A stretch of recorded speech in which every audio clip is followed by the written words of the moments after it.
Assalamualaikum warahmatullahi wabarakatuh. Kami dari kelompok 6 akan mempresentasikan makalah kami dengan mata kuliah evaluasi program pendidikan dosen pembimbing Bapak Hari Syamsuddin SSMPDI dengan tema pembelajaran dalam jaringan atau yang biasa disebut dengan daring. Perkenalkan nama kelompok kami yang pertama yaitu Dila Umayyah Wahidiyahwati, yang kedua Cindy Widianti, yang ketiga Muhammad Alwi Yahya, yang keempat Retno Wahyuni, dan yang kelima Diah Wulandari. Yang pertama, saya di sini akan menjelaskan terkait definisi pembelajaran daring. Apa sih pembelajaran daring itu? Pembelajaran daring merupakan program penyelenggaraan kelas pembelajaran dalam jaringan untuk menjangkau kelompok target yang masif dan luas. Melalui jaringan, pembelajaran dapat diselenggarakan secara masif dengan peserta yang tidak terbatas. Pembelajaran daring dapat diselenggarakan dan diikuti secara gratis maupun berbayar. Nah, secara teknis dalam pembelajaran daring ini, perangkat pendukung seperti handphone dan koneksi internet yang keduanya harus tersedia untuk kedua belah pihak, pengajar maupun siswa. Dengan bantuan perangkat pendukung tersebut, dapat memudahkan guru dalam menyiapkan media pembelajaran dan menyusun langkah-langkah pembelajaran yang akan diterapkan. Selanjutnya, tujuan pembelajaran daring. Tujuan dari pembelajaran daring ini akan memberikan layanan pembelajaran bermutu secara daring yang bersifat masif dan terbuka untuk menjangkau audiens yang lebih banyak dan lebih luas. Selanjutnya, manfaat pembelajaran daring. Manfaat pembelajaran daring yang pertama yaitu meningkatkan mutu pendidikan dan pelatihan dengan memanfaatkan multimedia secara efektif dalam pembelajaran. Yang kedua, meningkatkan keterjangkauan pendidikan dan pelatihan yang bermutu melalui penyelenggaraan pembelajaran dalam jaringan. Yang ketiga, menekan biaya penyelenggaraan pendidikan dan pelatihan yang bermutu melalui pemanfaatan sumber daya bersama. Kemudian karakteristik pembelajaran daring. Nah, ada 3 karakteristik pembelajaran daring. Yang pertama yaitu daring. Daring merupakan pembelajaran yang diselenggarakan melalui jejaring web. Yang kedua yaitu masif.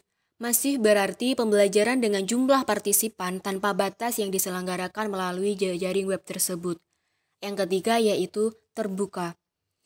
Terbuka dalam arti yang terbuka aksesnya bagi kalangan pendidikan, kalangan industri, kalangan usaha, dan khalayak masyarakat umum. Ciri pembelajaran online. Pembelajaran online memiliki beberapa ciri-ciri secara umum yaitu 1. Personal atau pembelajaran individu.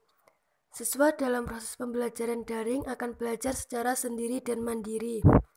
Pengalaman belajar pada pembelajaran daring diciptakan oleh siswa itu sendiri, di mana siswa dapat menciptakan sendiri suasana belajar yang nyaman dan sesuai keinginan tetapi tetap dalam pengawasan guru. Yang kedua, aktif. Pada pembelajaran daring memerlukan kegiatan aktif dari siswa. Cara mengaktifkan siswa salah satunya dengan menggunakan teknologi karena teknologi dapat memfasilitasi dan menyediakan berbagai hal yang dapat mengaktifkan siswa. Yang ketiga, struktur. Sama seperti pembelajaran konvensional, pembelajaran daring dilakukan secara terstruktur. Yang keempat, konektif atau keterhubungan. Salah satu karakteristik dari pembelajaran daring yaitu adanya konektivitas yang dapat menghubungkan antara siswa dan guru, siswa yang satu dan lainnya, menghubungkan antara tim pengajar ataupun siswa dengan staf pendidik lainnya. Melalui pembelajaran daring, siswa akan terkoneksi dengan dunia maya. Siswa akan lebih banyak menemukan banyak sumber belajar yang tidak terbatas. Ciri-ciri guru dalam pembelajaran daring. Menurut Hardianto, terdapat 8 kompetensi yang harus dimiliki oleh guru pembelajaran daring yaitu sebagai berikut. 1. Menguasai dan update terhadap perkembangan internet.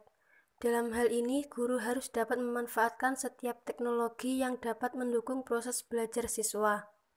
Penguasaan teknologi dan internet pada pembelajaran daring dapat dikatakan hal penting untuk seorang guru, dikarenakan guru dituntut untuk menguasai dan mengoperasikan software dan hardware yang merupakan basic dalam pembelajaran daring. 2. Lebih menguasai ilmu pengetahuan pokok dan pendamping.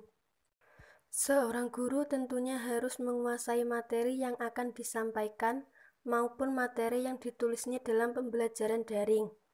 Penguasaan materi diperlukan ketika adanya permasalahan dalam proses belajar, agar dapat diselesaikan dengan logika dan pengetahuan yang dimiliki guru. Selain pengetahuan pokok, diperlukan juga pengetahuan lainnya atau pengetahuan pendamping.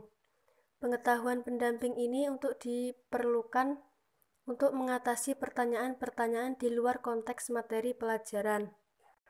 3. Kreatif dan inovatif dalam menyampaikan materi. Guru diharapkan memiliki sifat kreatif dan inovatif. Hal ini diperlukan dalam membuat materi pelajaran agar materi yang dibuat dapat menarik perhatian siswa dan bermakna untuk siswa. Selain itu, guru perlu memunculkan inovasi-inovasi baru untuk meminimalisir kebosanan yang sering dialami oleh siswa. 4. Mampu memotivasi siswa. Pembelajaran daring merupakan pembelajaran mandiri yang dilakukan oleh siswa, tetapi seorang guru perlu untuk memotivasi siswa dengan memberikan poin atau nilai tambahan kepada siswa yang lebih aktif dalam pengerjaan tugas ataupun kepada siswa yang aktif dalam forum diskusi. 5. Kemampuan dalam desain pembelajaran daring. Desain pembelajaran merupakan salah satu tahapan yang dinilai penting dalam proses pembelajaran. Desain pembelajaran yang dipilih harus dapat mengaktifkan siswa dan memunculkan rasa ingin tahu yang tinggi. Dengan begitu, siswa akan termotivasi untuk belajar dan melakukan proses pembelajaran daring dengan senang hati. 6. Kemampuan mengelola sistem pembelajaran daring. Dalam pembelajaran daring, guru diharuskan mampu mengelola sistem yang dipakai dalam pembelajaran daring. Hal ini untuk mengatasi permasalahan-permasalahan yang diakibatkan oleh kerusakan sistem. Jangan sampai siswa terlambat belajar dikarenakan adanya sistem yang error. 7. Ketepatan dalam pemilihan bahan ajar online learning. Pemilihan bahan ajar dan sistem penilaian pun menjadi hal penting dalam pembelajaran daring. Setiap bahan ajar dan penilaian yang ada harus sesuai dengan segala macam karakteristik siswa. 8. Kemampuan dalam mengontrol proses pembelajaran. Dalam pembelajaran daring, guru harus bisa mengendalikan siswa untuk tetap menjalankan aktivitas seperti siswa biasanya. Guru harus melatih siswa untuk tetap terus berinteraksi dengan siswa lainnya. Hal ini dilakukan agar siswa tidak individualisme. Siswa tidak terlalu menonjol, karena manusia sebagai makhluk sosial, maka guru harus tetap melatih sifat-sifat naluriah siswa seperti bersosialisasi, berempati, kepedulian, bekerja sama, dan lain sebagainya. Ciri-ciri siswa dalam pembelajaran daring. Terdapat beberapa ciri-ciri siswa dalam pembelajaran daring yaitu sebagai berikut. 1. Spirit belajar. Siswa dalam pembelajaran daring harus memiliki semangat yang kuat untuk pembelajaran secara mandiri. Dalam pembelajaran daring, ketuntasan belajar dan pemahaman materi ditentukan oleh siswa itu sendiri. Siswa dituntut untuk mandiri dan menentukan sendiri pengetahuannya. Keberhasilan dari setiap siswa akan berbeda-beda tergantung pada bagaimana kemandirian belajar siswa. 2. Literasi terhadap teknologi. Keberhasilan dari pembelajaran daring ditentukan dari sejauh mana siswa memahami dan menguasai teknologi yang dipakai untuk pembelajaran daring. 3. Kemampuan berkomunikasi intrapersonal. Siswa yang ingin berhasil dalam pembelajaran daring harus memiliki kemampuan intrapersonal dan kemampuan komunikasi yang baik. Kemampuan intrapersonal diperlukan untuk tetap menjalin interaksi atau hubungan dengan siswa yang lainnya. Walaupun pembelajaran daring dilakukan secara mandiri, tetapi tetap saja manusia sebagai makhluk sosial yang memerlukan orang lain. Oleh karena itu, kemampuan intrapersonal dan kemampuan komunikasi harus tetap dilatih untuk digunakan dalam kehidupan bermasyarakat. 4. Berkolaborasi. Siswa akan dilatih untuk dapat berkolaborasi baik dengan lingkungannya maupun dengan berbagai sistem yang mendukung pembelajaran daring.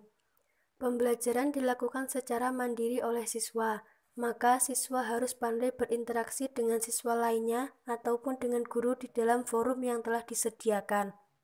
5. Keterampilan untuk belajar mandiri.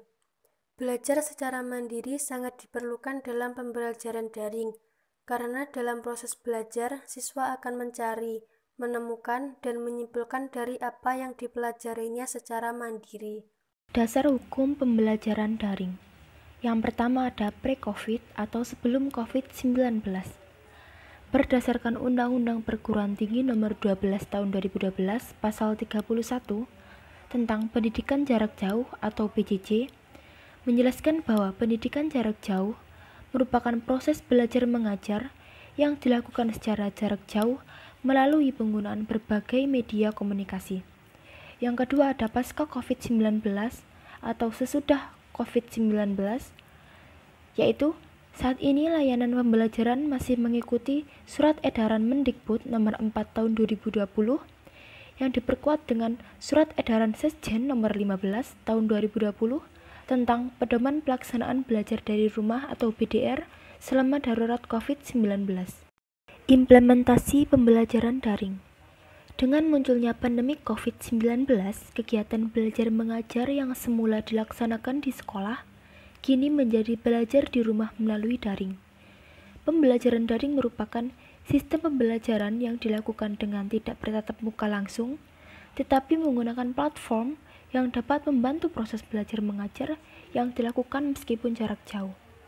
Tujuan dari adanya pembelajaran daring ialah memberikan layanan pembelajaran bermutu dalam jaringan yang bersifat masif dan terbuka untuk menjangkau peminat ruang belajar agar lebih banyak dan lebih luas. Teknologi yang dapat membantu dalam kegiatan proses belajar mengajar ada beberapa aplikasi, di antaranya WhatsApp, Zoom, Google Classroom, Edmodo, dan lain-lain.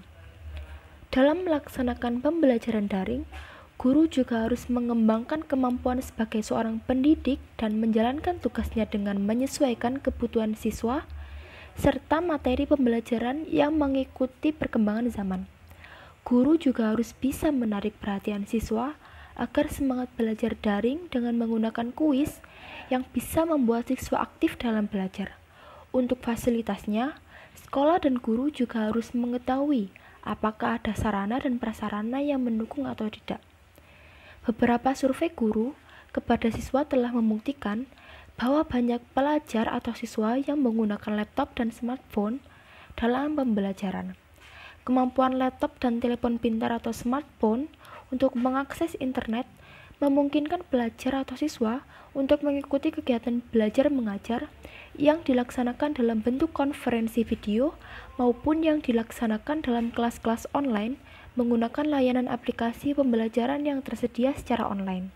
Persentase siswa yang memiliki smartphone dan laptop. Survei pada tahun 2018, sebanyak 62,41% penduduk Indonesia telah memiliki telepon seluler dan 20,05% penduduk Indonesia atau rumah tangga yang memiliki komputer atau laptop. Data ini sangat relevan karena hasil penelitian menunjukkan bahwa meskipun ada siswa yang belum memiliki laptop, tapi hampir semuanya memiliki smartphone. Dari data di atas dapat dilihat, pembelajaran daring sudah cukup efektif dan efisien jika dinilai dari kepemilikan smartphone sebagai sarana atau fasilitas belajar daring. Pelaksanaan kegiatan pembelajaran daring. Pelaksanaan kegiatan pembelajaran daring dibagi menjadi 3 bagian, yaitu kegiatan pendahuluan, kegiatan inti, dan kegiatan penutup. Pada kegiatan pendahuluan, guru berperan untuk memulai kegiatan pembelajaran siswa, yang mana guru dapat memulainya dengan memberikan salam ataupun sapaan hangat kepada siswa. Selanjutnya, guru juga bisa mengajak siswa untuk berdoa bersama sebelum kegiatan pembelajaran dimulai, yang mana tujuannya yaitu untuk meluruskan niat siswa dalam belajar. Dan yang terakhir pada kegiatan pendahuluan yaitu guru memberikan petunjuk ataupun prosedur yang harus diikuti oleh siswa di dalam proses pembelajaran. Yang kedua yaitu kegiatan inti. Pada kegiatan inti ini, siswa diberikan stimulus ataupun rangsangan yang mana tujuannya untuk menarik perhatian siswa.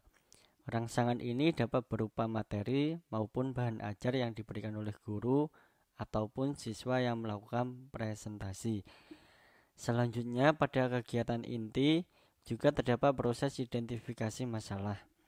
Pada tahapan ini, guru memberikan kesempatan kepada peserta didik untuk mengidentifikasi sebanyak mungkin pertanyaan yang berkaitan dengan materi. Kemudian, pada kegiatan inti juga terdapat proses pemecahan masalah. Pada tahapan ini, guru maupun siswa dituntut untuk mencari solusi atau jawaban atas pertanyaan-pertanyaan yang telah dipaparkan oleh siswa. Selain itu, di dalam kegiatan inti juga terdapat proses pembuktian. Pada proses ini, guru dapat memberikan kuis ataupun soal-soal kepada siswa yang tujuannya untuk mengetes apakah siswa sudah memahami materi yang telah diberikan guru ataupun siswa yang presentasi. Kemudian yang terakhir pada kegiatan inti yaitu penarikan kesimpulan.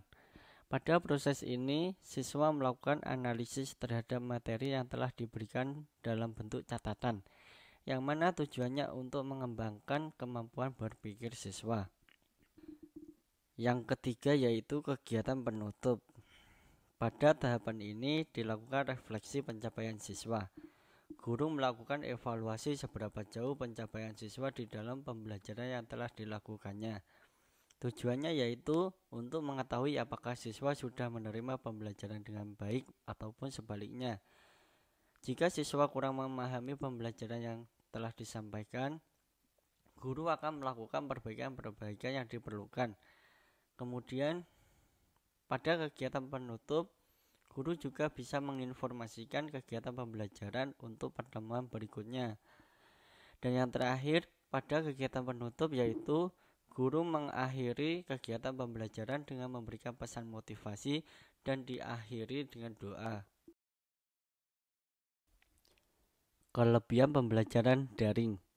Yang pertama yaitu tempat pembelajaran lebih fleksibel, artinya siswa tidak perlu repot untuk pergi ke sekolah karena pembelajaran dapat diakses siswa dimanapun siswa berada. Kemudian yang kedua, siswa dapat mereview bahan ajar setiap saat dan di mana saja apabila diperlukan. Pembelajaran daring berbeda dengan pembelajaran konvensional, di mana bahan ajar yang diberikan oleh guru berupa lembaran-lembaran kertas maupun dalam bentuk buku.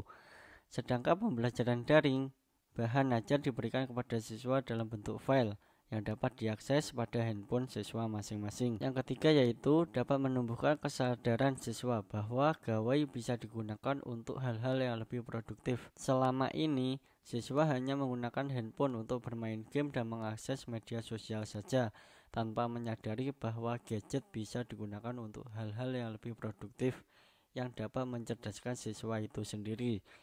Yang keempat, siswa dapat mencari tambahan informasi yang berkaitan dengan materi yang dipelajarinya melalui akses internet. Pembelajaran daring berbeda dengan pembelajaran konvensional, di mana pembelajaran konvensional tidak memungkinkan siswa untuk menggunakan handphone pada saat kegiatan pembelajaran sedang berlangsung. Yang kelima yaitu dapat mengurangi biaya ataupun tenaga yang digunakan untuk pergi ke sekolah. Artinya dalam hal ini siswa tidak perlu mengeluarkan biaya transportasi maupun tenaga fisik untuk pergi ke sekolah. Yang keenam yaitu pengajar maupun siswa dapat melakukan diskusi melalui internet yang dapat diikuti dengan jumlah peserta yang banyak. Hal ini disebabkan karena pembelajaran daring tidak terdapat batasan ruang seperti halnya pembelajaran konvensional. Yang ketujuh yaitu berubahnya peran siswa yang pada awalnya pasif menjadi lebih aktif.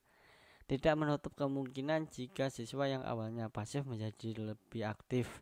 Hal ini disebabkan karena di dalam pembelajaran daring, siswa tidak perlu merasa grogi selayaknya bertatap muka secara langsung dengan pengajar. Yang kedelapan yaitu peserta didik lebih cepat memahami materi ajar.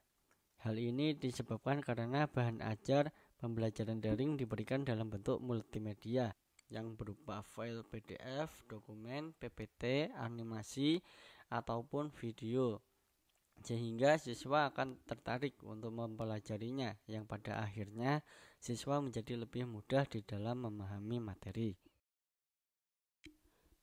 Kekurangan pembelajaran daring. Yang pertama yaitu tidak semua daerah memiliki internet yang stabil. Tanpa adanya internet yang stabil, tentu pembelajaran tidak bisa berjalan dengan maksimal. Yang kedua, berkurangnya interaksi dengan pengajar menimbulkan sifat individualis dan apatis. Hal ini disebabkan karena sistem pembelajaran yang tidak saling bertemu antara peserta didik dengan pengajar. Yang ketiga yaitu pemahaman terhadap materi bergantung pada motivasi belajar siswa. Siswa yang memiliki motivasi tinggi tentu kemampuannya akan meningkat. Dan begitupun juga sebaliknya, jika siswa memiliki motivasi rendah, tentu siswa tersebut cenderung akan mengalami kegagalan. Yang keempat yaitu minimnya pengawasan terhadap kegiatan belajar siswa.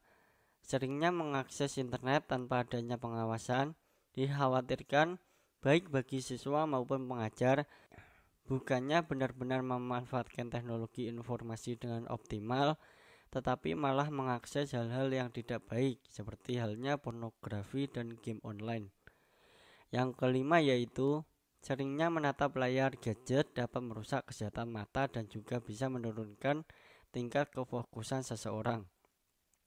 Hal ini disebabkan karena mata terus terpapar sinar radiasi dari HP yang pada akhirnya merusak mata dan membuat seseorang menjadi pusing. Yang keenam yaitu seringnya menggunakan gadget memungkinkan siswa mengalami kecanduan. Hal ini dapat terjadi jika siswa pada saat pembelajaran malah mengakses game online ataupun media sosial yang ada di HP. Yang ketujuh yaitu adu pendapat yang bebas tanpa adanya penengah bisa memunculkan kesimpulan tersendiri bagi siswa. Seringkali pengajar tidak memantau kegiatan diskusi siswa dan juga tidak memberikan respon atas jawaban siswa. Akibatnya yaitu siswa memiliki persepsi masing-masing tanpa memikirkan bahwa persepsinya benar ataupun salah. Yang terakhir yaitu menyebabkan siswa malas. Karena pembelajaran daring bisa dilakukan sambil mengerjakan kegiatan lain. Tidak dapat dipungkiri jika pembelajaran daring menjadikan siswa lebih malas untuk belajar. Hal ini disebabkan karena pada saat siswa memegang HP, siswa cenderung akan mengakses media sosial dan juga game. Sistem pembelajaran daring merupakan suatu inovasi dalam dunia pendidikan. Pada pembelajaran ini memanfaatkan adanya perkembangan teknologi, di mana teknologi banyak berkembang pesat pada masa sekarang ini. Selain adanya perkembangan pada bidang teknologi, pembelajaran daring mulai dikenal di kalangan masyarakat pada masa pandemi COVID-19 sekarang ini. Pada masa pandemi COVID ini, memaksa orang tua dan juga anak-anak untuk tetap tinggal di rumah.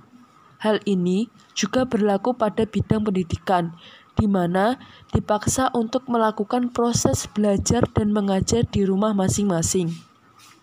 Dalam situasi seperti ini, belum dibarengi dengan adanya kesiapan para orang tua wali murid, guru, serta dari murid itu sendiri.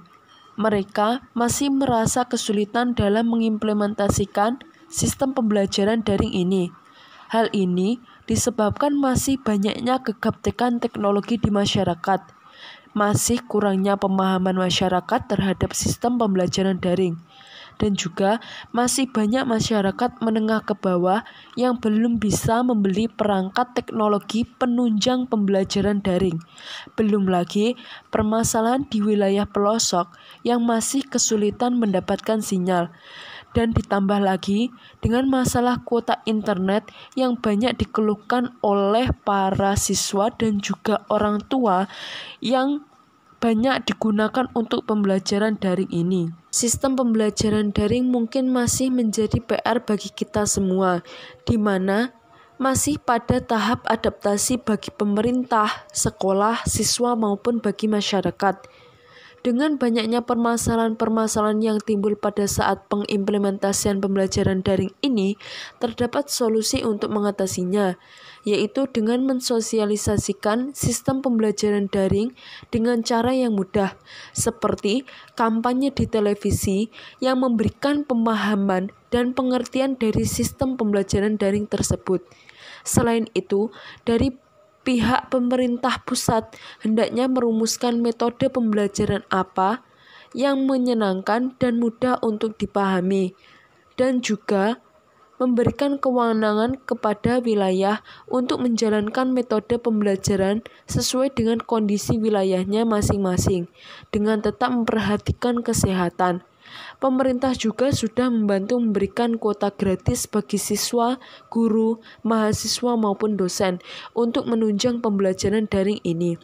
Hal ini diharapkan mampu membangun pendidikan yang bermutu dan berkualitas, serta mampu memanfaatkan teknologi informasi untuk mencapai hasil pendidikan yang optimal. Kesimpulan dari analisis terhadap sistem pembelajaran daring. Kemajuan teknologi memberikan dampak besar terhadap perkembangan pendidikan. Para pendidik memanfaatkannya untuk mempermudah proses belajar mengajar, serta meningkatkan kualitas pendidikan, di mana teknologi digunakan sebagai media pembelajaran jarak jauh atau biasa dikenal dengan pembelajaran daring. Pada dasarnya, konsep pembelajaran daring baik tujuan, metode maupun pelaksanaannya sama saja dengan pembelajaran secara langsung, di mana sebenarnya pembelajaran daring ini mengadopsi pembelajaran konsep luring. Hanya saja yang membedakannya yaitu pembelajaran daring membutuhkan internet sebagai penunjang pembelajaran. Di dalam pengimplementasiannya, pembelajaran daring tidak serta-merta efektif daripada pembelajaran luring, di mana bisa kita lihat di dalam pembelajaran daring masih terdapat beberapa kekurangan yang ada. Selain itu, sistem pembelajaran daring saat ini masih belum mampu secara utuh, selayaknya pembelajaran tatap muka secara langsung. Namun apabila dikembangkan lagi sistem yang digunakan, tentu tidak menutup kemungkinan bahwa pembelajaran daring ini lebih efektif dan efisien ketimbang pembelajaran daring.